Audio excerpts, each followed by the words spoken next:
வணக்கங்களே, Sri Kuberan TV நேயர்கள் லக்ஷ்மணன் அன்பு வணக்கங்கள். இப்போ நம்ம பார்க்க போது வார ராசி பலன் 9ஆம் தேதியிலேருந்து 15ஆம் தேதி வரை எப்படி இருக்க போதுன்னு பார்க்க போகிறோம். ஸோ எப்போதுமே சொல்கிறதாங்க, லக்னத்துக்கு பாருங்கள், ராசிக்கு பார்ப்பதோட லக்னத்துக்கு பார்க்க ரொம்ப பர்ஃபெக்டாக இருக்கும். உதாரணமாக ஒரு மகர லக்னம் ரிச்சிக ராசினா நீங்கள் ரிச்சிக ராசிக்கான பலன்களை பார்க்கறத மகர ராசிக்கான பலன்களை பார்க்க ரொம்ப பர்ஃபெக்டாக இருக்கும். முதல்ல வர்றது பொது பலன்கள், அதுக்கப்புறம் தசாபுக்தி பலன்கள். ஸோ உங்களுக்கு என்ன தசாபுக்தி அந்தரங்கள் வருதோ அதை மிங்கிள் பண்ணி பாருங்கள், ரொம்ப பர்ஃபெக்டாக இருக்கும். வீடியோவில் ஒரு சூப்பரான ஒரு டிப் ஆஃப் த வீக் இருக்குது, மறக்காமல் பாருங்கள். ராசி துலாம் ராசிக்கு வந்து பார்த்தீங்கன்னா உங்களோட ராசி அதிபதி சுக்கிரன் வந்து 7ல் இருக்கும்போது 8ஆம் அதிபதி 7ல் இருக்கும்போது கணவன் மனைவிக்கு நடுவில் வந்து தேவையில்லாத ஒரு வாக்குவாதம், ஒரு டென்ஷன், ஸ்ட்ரெஸ் வர்றதுக்கான வாய்ப்பு, ரொம்ப கவனமாக இருக்கணும்.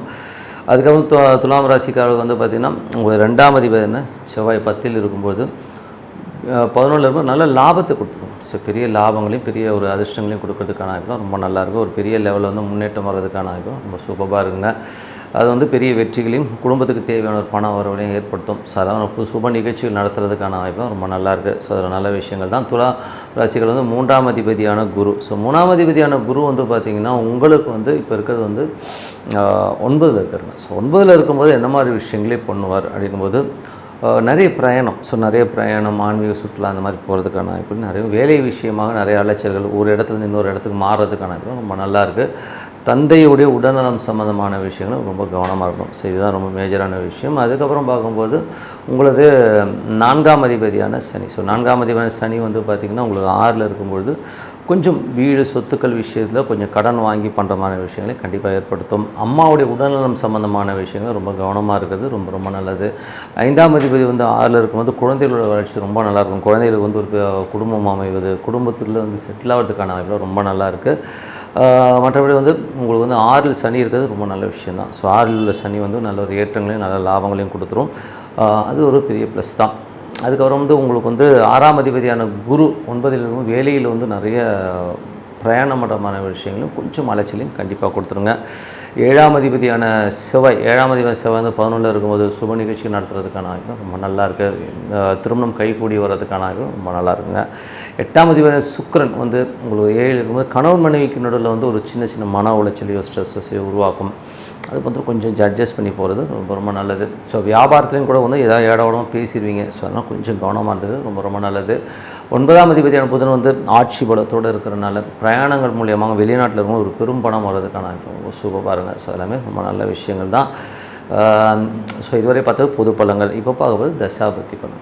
துலா லக்னமாக இருந்து சூரியன் தசாபதினு சூரியன் 11ஆம் அதிபதி. ஸோ சூரியன் வந்து 11ஆம் அதிபதியாக இருந்து அவர் வந்து இப்போ இருக்கிறது 8ல் இருக்காருங்க. ஸோ அது வந்து கொஞ்சம் கவனமாக இருக்கணும். ஸோ மூத்த சகோதர சம்மந்தமான விஷயங்கள் நம்ம ஸ்ட்ரெஸ்ஸோ டென்ஷனோ வரதுக்கான வாய்ப்பு இருக்கணும். ரொம்ப ரொம்ப கவனமாக இருந்தது ரொம்ப ரொம்ப நல்லது.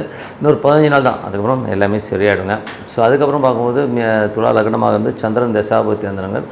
சந்திரன் வந்து பார்த்திங்கன்னா உங்களுக்கு வந்து என்ன மாதிரி விஷயங்களை பண்ணுவார், 10ஆம் அதிபதியான சந்திரன் 2ல் இருக்கும்போது திங்கள் செவ்வாய் புதன் இந்த 3 நாட்களில் வந்து குடும்பத்தில் சின்ன சின்ன சலசலப்புகள், பிஸ்னஸில் வந்து ஒரு ஸ்ட்ரெஸ்ஸையோ டென்ஷனையோ ஏற்படுத்தும். அது மட்டும் கொஞ்சம் கவனமாக பார்த்துக்கணும்.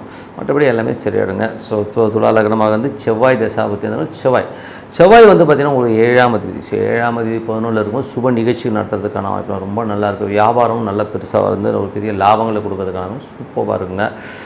துலா லக்னமாக வந்து ராகு தசாபுத்தி அந்தரங்கள். ராகு வந்து பார்த்திங்கன்னா உங்களுக்கு வந்து இப்போ இருக்கிறது வந்து 5ல் இருக்காங்க. ஸோ 5ல் உள்ள ராகு வந்து இந்த காலகட்டத்தில் வந்து ஒரு செயற்கை முறையில் வந்து குழந்தை இல்லாத குழந்தை கிடைக்கிறதுக்கான வாய்ப்பு ரொம்ப நல்லாயிருக்கு. ஸோ அது பெரிய ப்ளஸ் தான். அதுவும் ராகு குருடைய சாரத்தில் போகும்போது கண்டிப்பாக அந்த குழந்தை வந்து உங்களுக்கு கிடைக்கும். ஸோ அதை வந்து ட்ரை பண்ணி பாருங்கள்.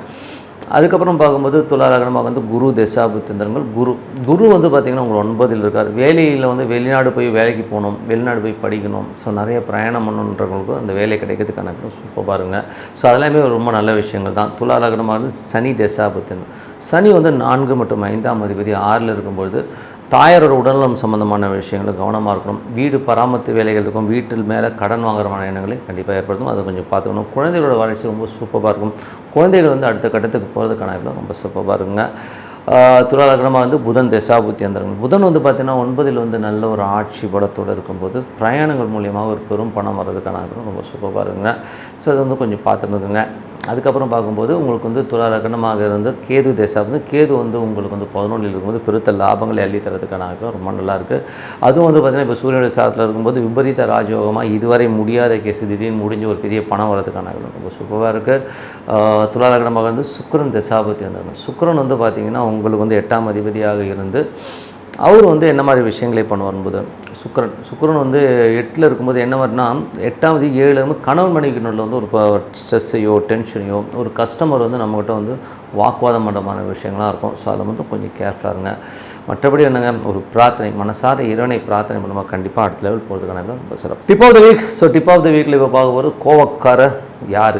ஸோ யாருக்கெல்லாம் வந்து கோவக்கார எமோஷன் ஏகாமரமாக இருக்காங்கிறத பற்றி தான் பேச போகிறோம். ஸோ கோபங்கிறதுக்கான கிரகம் பார்க்கும்போது ராகு செவ்வாய் ராகு இருக்கிறவங்க பார்த்திங்கன்னா அந்த எமோஷன்ஸை அதிகமாக ஈடுபடுவாங்க. ஸோ உதாரணம் சொல்ல போனோம்னா மனிதர்கள் மட்டுமில்லை, ஒரு உயிரினத்திலே கூட பார்த்திங்கன்னா ஒரு நாய் வந்து ஒரு வெறித்தனமான நாயாக இருக்குன்னு வைங்களேன், அது கண்டிப்பாக வந்து ஒரு ராகு சம்மந்தப்பட்டு அது எமோஷனாக இருக்கும். செவ்வாய் ராகு இருக்க அதிகமாக சேரும்போது அது வெறித்தனமான நாயாக மாறிடும். அது இருக்கிற இடமும் அது வந்து பேஸாக உருவாகும். ஸோ உதாரணம் ஒரு மனிதருக்கு அந்த மாதிரி விஷயம் எப்படி வரும்னா, ஒருத்தர் வந்து லக்னத்திலேயே வந்து செவ்வாய் ராகு சம்மந்தப்படுறது, செவ்வாய் நட்சத்திரத்தில் ராகு இருக்கும்போது அவன் ரொம்ப எமோஷனாக இருப்பான், கத்துவான், திட்டுவான், ஒரு மாதிரி ஆக்ரோஷமான விஷயங்களை கண்டிப்பாக ஏற்படுத்துவாங்க. ஸோ அது ஒரு பெரிய ப்ராப்ளம். இதுலேயே வந்து பார்த்திங்கன்னா சில பேருக்கு வந்து லக்னத்துலேருந்து 3ஆம் இடத்துல வந்து செவ்வாய் ராகு இருக்கும். ஐயோ அவனெல்லாம் கண்ட்ரோலே பண்ண முடியாது, எடுத்தவங்க அவுத்தன்ற லெவலில் போகிற ஒரு கேஸுங்க தான் வந்து செவ்வாய் ராகு. அது மட்டும் இல்லாமல் தூக்கி போட்டு உடைக்கிறது இந்த மாதிரி விஷயங்கள்லாம் செய்கிறது சனி செவ்வாய் வந்து உள்ளுக்குள்ளே வந்து ஒரு வாரியர் மாதிரி இருப்பானுங்க, டமால் டிமில் போட்டு உடைக்கிறது, கத்துறதுங்கிற மாதிரி விஷயங்கள்லாம் அதிகமாக இருக்கும். ஸோ இதெல்லாம் வந்து எமோஷ்னலான ஒரு ஆட்கள் ரொம்ப கோவப்படுறாங்க. ஸோ இதில் வந்து பார்த்திங்கன்னா 2ல் வந்து செவ்வாய் ராகு இருக்கிறவங்களாம் பார்த்திங்கன்னு வைங்களேன், வாயை திறந்து பேசினா ஐயோ நாராசமாக இருக்கா, என்னடா அசிங்கமாக பேசுகிறானுங்கிற மாதிரி காதை மூடிக்கிற மாதிரி விஷயங்களே கண்டிப்பாக இருக்கணும். அந்த மாதிரி கோபத்தில் அவங்களுக்கு என்ன வார்த்தை பேசணுன்னே தெரியாது. அதே மாதிரி வந்து பார்த்திங்கன்னா 4ல் வந்து செவ்வாய் ராகு இருக்கும்போது தாயாருடைய விஷயங்கள் வந்து கொஞ்சம் நிலபுலங்கள் சம்மந்தமான விஷயம் ரொம்ப ஒஸ்ட்டாக நடந்துப்பாங்க. அம்மா கிட்ட வந்து அவங்க அம்மாவே வந்து பெரிய கேடியாக இருக்கும். ஸோ இதெல்லாம் வந்து இந்த கோபத்தில் வந்து வர விஷயங்கள் வந்து தாயாரும் சம்மந்தப்பட்டுருவாங்க. ஸோ அந்த மாதிரி விஷயங்கள் இருக்குது. அதுக்கு அடுத்தது வந்து பார்த்திங்கன்னா சனி செவ்வாய் வந்து ரொம்ப எமோஷனல் வாரியருங்க. அவங்க நிம்மதியாகவே இருக்க மாட்டாங்க, தானும் வருத்திக்கிட்டு மற்றவனையும் வருத்துறது தான் வந்து இவங்களோட பெரிய ப்ராப்ளமே. ஸோ அந்த மாதிரி ஆட்கள் ரொம்ப மோசம். அது வந்து பார்த்திங்கன்னா 12லலாம் வந்து இந்த சனி செவ்வாய் ராகு வந்து நைட்லாம் தூங்க மாட்டான். நான் அவனுக்கு கத்தாம விட மாட்டேன், திட்டிட்டு தான் படுப்பேன்னு சொல்லிட்டு அப்படியே பத்தான்னு ஒரு எமோஷனாகவே இருப்பாங்க. இவங்களாம் திருத்த முடியுமானா ஒரே வழி என்னென்னா வழிபாடுன்னும் போது ஏதாச்சும் வந்து ஒரு கொஞ்சம் உக்கிரமான தெய்வங்கள் கொஞ்சம் எமோஷனான, இப்போ காளி சூளி இந்த மாதிரி உக்கிரமான தெய்வங்களை வழிபாடு பண்ணுறது. அதுவும் வந்து பார்த்திங்கன்னா அப்படி வழிபாடு பண்ணி அந்த அபிஷேகங்கள் பண்ணும்போது கொஞ்சம் அந்த உக்கிரங்கள் தண்ணீரத்துக்கான வாய்ப்பு நிறைய இருக்குது. எனக்கு தெரிஞ்சு ஒரு பையன் இருக்கான், அவன்லாம் வந்து பார்த்திங்கன்னா செவ்வாய் ராகு. ஸோ அவன்லாம் வந்து அப்படியே பேசவே முடியாது, அப்படியே தெரிக்கும், அப்படியே வெடிக்கிற மாதிரி பேசுவான். அப்படியே அவ்வளோ மோசமான ஒரு பேச்சு. 2ல் செவ்வாய் ராகு இருக்கிற ஒருத்தனை தெரியும், அவன் பச்சையாக பேசுவான். அவ்வளோ கேவலமாக பேசி எமோஷனாக இருக்கிற ஆட்கள் கண்டிப்பாக செவ்வாய் ராகுக்கும் சனி செவ்வாய்க்கும். சரி, இல்லை பிடிவாதக்கார யாரான்னு பார்த்திங்கன்னா வக்ர கிரகங்கள். ஒரு சில ஜாதகங்கள்லாம் 3 கிரகம் 4 கிரகம்லாம் வக்கரமாக இருக்கும். அவனை மாறி ஒரு ஏடா கூட பார்க்கவே நாய்வால் நிமித்தவே முடியாது. ஸோ அந்த அளவுக்கு ஒரு தமாசான ஆட்கள். ஏன்னா அவன் நம்மகிட்ட எல்லாமே தலையாடி கேட்டுப்பான். அதுக்கப்புறம் பார்த்திங்கன்னு வைங்கன்னா அவன் செய்கிறது தான் செய்வான். ஸோ அந்த மாதிரி கொஞ்சம் ஏடா கூடலாம் யாரானா 3 கிரகம் 4 கிரகம் ஒரு ஜாதகத்தை வக்கரமாச்சுன்னா அவன் வந்து ஏடாகணும். அது மட்டும் இல்லாமல் கூடவே வந்து செவ்வாய் ராகுன்னு வச்சுங்க, அவனை மாதிரி ஒரு கோவக்கார பையில பார்க்க முடியாது, எமோஷன் ஏகாம பார்த்தா பார்க்கவே முடியாது. சனி செவ்வாயும் ஃபைட்டரு, பட்டையை கிளப்பிட்டு அடித்து நொறுக்கிட்டு வாடுங்க. ஸோ இந்த மாதிரி ஒரு தமாஷா நாட்கள்லாம் இருக்கிறாங்க. கொஞ்சம் கவனமாக இருக்கணும். ஏன்னா வந்து இதெல்லாம் வந்து ஒரு விஷயங்களில் வந்து இதில் என்னென்னா சனி செவ்வாயோ சனி ராகு வந்து வேறு மாதிரி ஒரு அதுக்கு வந்து பரிகாரம்னு பார்க்கும்போது கருப்பண்ண சாமி இந்த மாதிரி விஷயங்கள் இது பண்ணும்போது அந்த எமோஷனை கம்மி பண்ணும். செவ்வாய் ராகுன்ற போது நீங்கள் வந்து அந்த உக்கிரமான தெய்வங்கள், மனித முகம் இல்லாத உக்கிரமான தெய்வங்களை வழிபடும்போது கொஞ்சம் அந்த எமோஷன்ஸை கண்டிப்பாக இது பண்ணும். அதனால் வந்து இது வழிபாடு பண்ணுங்கள். அந்த எமோஷனாக இருக்கிறதுக்கு வந்து ஒரே இது தியானம் மெடிடேஷன் இதில் போகும்போது கொஞ்சம் வந்து அது கிளியர் ஆகும். அது பண்ணி பாருங்கள். அதே மாதிரி ராகு சந்திரன் ராகுலாம் வந்து பார்த்திங்கன்னா கொஞ்சம் சேடிஸ்ட்டாக இருப்பாங்க. என்ன சொல்கிறது, எமோஷன் ஆகிட்டானுங்கன்னா அப்படியே பட்டன்னு ஆடுதுன்னு சொல்லலாம். அருள்வாக்கு சொல்கிறதே வந்து ராகு சந்திரன் தான் வரும். ஸோ அருள்வாக்கு ஒரு பக்கம்னா இன்னொரு ஓவராக எமோஷன் ஆச்சுன்னா பைத்தியக்கார மாதிரி ஆயிடுவாங்க. ஸோ அந்த மாதிரி சேடிஸ்டான நாட்களும் இதில் வருவாங்க. ஸோ அதனால் இந்த மாதிரி ஒரு கிரக அமைப்பு இருக்கவங்க உக்கிரமான தெய்வ வழிபாடுகள் எல்லாம் பண்ணுறது நல்லது. அதே மாதிரி வந்து இந்த குரு கேதுலாம் இருக்குன்னா ரொம்ப தனிமையில் போயிடுவாங்க. ஸோ அவங்களாம் வந்து சித்தர் வழிபாடு பண்ணுறது ரொம்ப ரொம்ப நல்லதுங்க. ஸோ அதனால் கோவக்கார கோபாலி யாருன்னா செவ்வாய் ராகும் சனி செவ்வாய் தான். மற்றவங்களாம் வந்து ஓரளவுக்கு பரவாயில்ல, பட் இவங்ககிட்டையும் கொஞ்சம் ஜாகிரதையாக இருக்கணும். மற்றபடி என்னங்க, ஒரு நல்ல விஷயம் நல்ல மாற்றங்கள் பிரார்த்தனை அவசியம். உங்களிடம் விடைபெறுவது உங்கள் லக்ஷ்மி நாராயணன். நன்றி, வணக்கம். ஸ்ரீ குபேரன் டிவியை பார்த்தமைக்கு நன்றிகள். மேலும் இது போன்ற தகவல்களை தெரிந்து கொள்ள ஸ்ரீ குபேரன் டிவியை சப்ஸ்கிரைப் செய்யுங்கள். மறக்காமல் பெல் ஐக்கானை கிளிக் செய்யுங்கள்.